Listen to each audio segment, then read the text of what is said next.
Hello, this is Malorian, and this is the Orc Tactical Team, and today I'm going to be talking about the drawbacks of balance. And with this, I'm going to be talking about the Orc and Goblin book here. Now, when you're looking at this book, it's a great book. There's a lot of really good options in here. You can pretty much take almost anything from this book, make your list, and it's going to be fairly competitive. It's pretty hard to really screw yourself over. But at the same time, of course, there's going to be some units that are better, some units that are worse. And when you're going through and looking at these, I actually saw there was a thread on Wars here, and I was talking about if you were to go through all the books and get rid of some units, what would it be? And people are talking about things like the pump wagon, get rid of that because that's pretty crappy. And squig hoppers, no reason for those, get rid more. Oh man, snotlings completely suck, get rid of these guys. And when I listen to this, I'm thinking, no, right? Don't do that. And the reason being is, first of all, if you're playing the same army like orcs over and over again for months and months, you like to have some options just to make things different. And the other part too is just the tactical advantage to having options. I mean, that's the greatest thing. The more options you have, the more you can say, okay, out of all of this, this is what I need for this situation. This is where I'm going to go. Whereas if you have very few options, it's really hard to, especially I know a lot of people don't like seeing tactics being used at the army building stage, but it is part of the tactics. So at that point, if there's nothing you can do but take an orc, right? If they said, we want to be completely balanced, there is only orc and goblin with one type of weapon, and you only take those. Actually, no. You have to be 50% orc and 50% goblin, right? That would be horrible, right? It might be perfectly balanced, but it would just be boring, and nobody would want to play that army. Now, where I want to kind of go from this is that a little while ago, my buddy gave me this book. This is another Orc and Goblin book, but this one is 3 books older than this one. And when I was giving a little look through this, because the guy, basically he didn't need it anymore, obviously he's not playing anymore, and knew I loved orcs, so he gave it to me, and I was amazed at what I saw in here. So really, when you're making up your army, you know how you have percents and things now. Well, they actually had it back in there too. And from this, you have to have no more than 50% in characters, which is kind of like how it is now. You have to have at least 25% in something called mobs, up to 25% in war machines, and things like chariots were counted as war machines, up to 25% in monsters, and up to 25% in allies. And looking at this, that opened up so many different options. First of all, looking at what a mob was. A mob isn't talking about like a bunch of orcs or a bunch of goblins. This is pretty much everything in the book that isn't a war machine or a character, really. I mean, you have your boar boys, you have your squig hoppers. Everything in this is called a mob. It's basically your anything that's going to have more than one model in the unit is a mob. So really, when you're looking at this and you're thinking of that from the very beginning, you can make an army that's based on anything, right? If you want to have an army that's based on just boar boys, right? Go nuts with it. If you want to have one that's all squig hoppers, okay, go for it. You have to have at least 25%. So if you want to be taking tons of it and just have the general and stuff on top of it, go for it. All those options are there.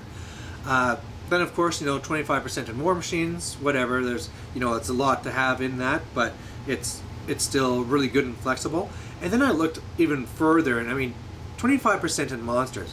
And that's not like how you have 25% in rare now, where you're talking about for Skaven, where okay, HPA or your warp lightning cannon and stuff like this. No. This is a big page of monsters that everybody had access to, and we're talking all the different dragons are in there. You got your wyvern, you got your manticore, you got your gigantic spiders and all these things.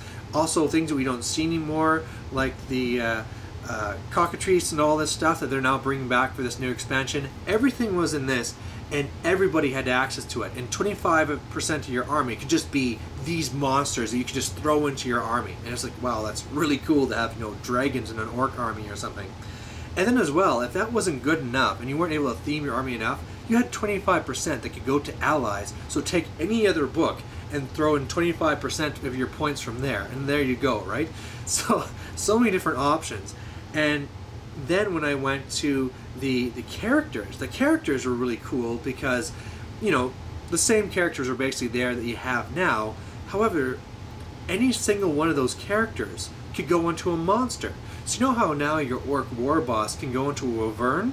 Well, now the war bosses can go on any one of those monsters, be it a manticore, dragon, whatever. But that also applies to every single character. So you could have your BSB riding a manticore. You could have your mages going around on those cockatrice things. It's just, how cool is that? There's so many options you can have.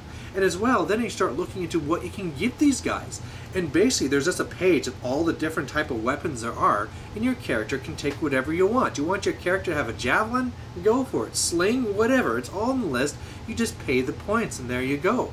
And that also went to the mobs. When you're looking at the mobs, your orcs, your goblins, all this stuff had access to halberds. They had great weapons. Everything is basically there. They basically start at having nothing, and then you pay for your armor, pay for your shield, pay for whatever you want, but it's basically just build your own adventure. Just go ahead and just whatever you want. And you know, there's even things that you don't see access to anymore. Stuff like, well, like I said, the halberds and great weapons, but you also could put like bows on your boar boys, your savage ones. You could be giving your boys, sorry, I'm not allowed to say it, archer, I'll just call them archers. Your orc archers can have the crossbows instead of bows. You know, so many different options. I'm going, man, this is amazing. This, you could do whatever you want. If you had an idea that, man, I want to do this theme, you just did it because you just could. Now, bringing this back from how we got from this to this, the question or the answer is balance. Because in this, you have so many options. And so a person that's trying to make the best army can really just key in and make whatever he wants. It's going to be the most cheesy, broken, whatever you want to talk or call it. And there you go. You know, all the tools are in your hands to build the most powerful army you want to have. If you want to have just a bunch of characters on dragons and then also have other dragons as well, if you're part of your 25%, I mean, you could have 75% of your points in monsters. You know, you could go crazy like that. That's why this is the age of Hero Hammer, because people will just push it, have these crazy characters, and just like wipe out tons of units like nothing with it. So when you're GW and you're having people complain about balance, your only options are to take away options. Make it so it's more restrictive. Don't let people have access to everything. Try and find things that are going to make sense. At the same time, you're trying to balance things like, what is this army supposed to do? These units compared to these units, trying to make sure everything's competitive. Try to make sure there's no loopholes compared to this army, other army book and all their magic stuff. And really, usually the best way to make sure no loopholes pop out is to remove options. Because the more paths there are, the greater the chance that something's going to be a little loophole in there. So that's why, I mean, now we only have a wyvern. That's the only thing you can take.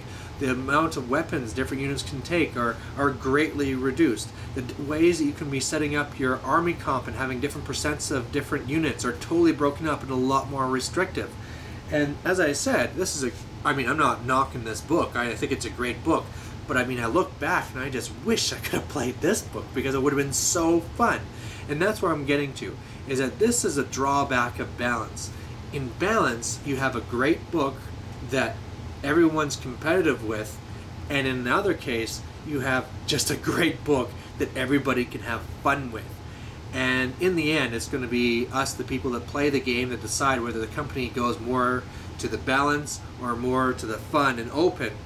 But when you're really picking on GW, saying, oh, why are you being so restrictive? Why do you take these options away? Why did you forget these loopholes? Blah, blah, blah, blah, blah. Just realize that in doing so, you are pulling us further and further away from something as fun and awesome as this book was here. So that's all I have, and I'm going to be coming right back with another video. So stay tuned. Bye.